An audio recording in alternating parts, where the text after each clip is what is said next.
Now, we hear a lot, often, in various places within the church, including on Christian television, about the story about the high priest going into the Holy of Holies on the Day of Atonement, and that he has a rope tied around his leg, and if sin is found in him, then he is stricken dead by the power, the presence of God, who can't accept sin, and then he is reeled out by means of this rope so that a corpse doesn't remain in the holy place, in the Holy of Holies.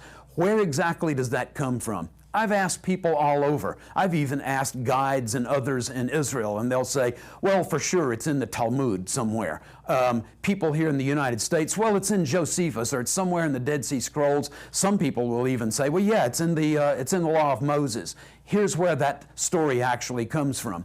It comes from a text that is called the Zohar. Not Zohan, for those of you who are Adam Sandler fans, but the Zohar. The Zohar has two different passages that reflect this story, and this is the origin. This is not an ancient work. It originates in the 13th century, and it originates in Spain, not in the land of Israel. It was written in Aramaic. It was not written in the Hebrew of the Hebrew Bible. So this is a much later development that was the idea of Moisés de León, a non-biblical writer.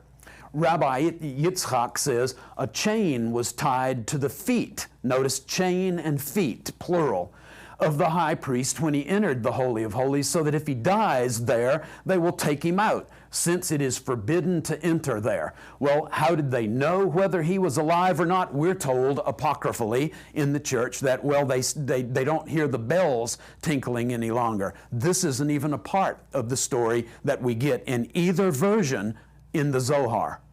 How do they know whether he was alive or not? By a crimson-colored strap. If the strap didn't turn white, then it was known at that time that the priest there was in sin. And if he came out in peace, then it's known that and recognized by the crimson strap when it turned white.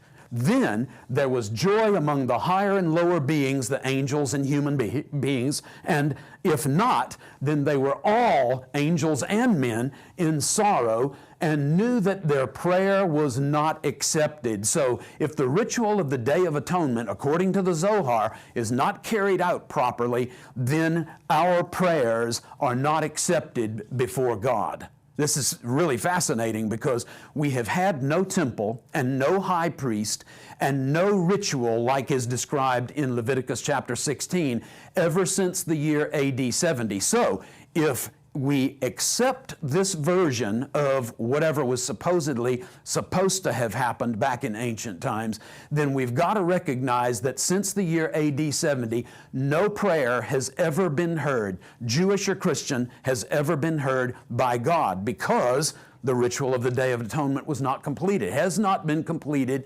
according to scriptural mandate since the year AD 70. We hear this other version of the story, also from the Zohar.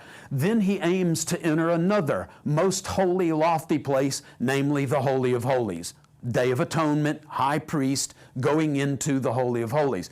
This version, however, says a knot of rope, not chain, but rope of gold hangs from his leg, not feet.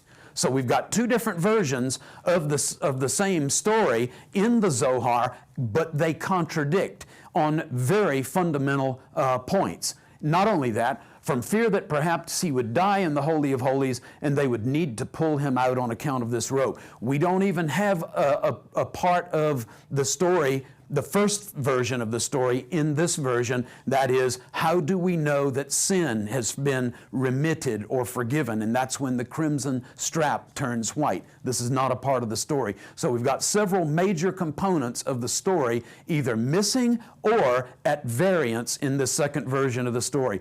This, ladies and gentlemen, never happened.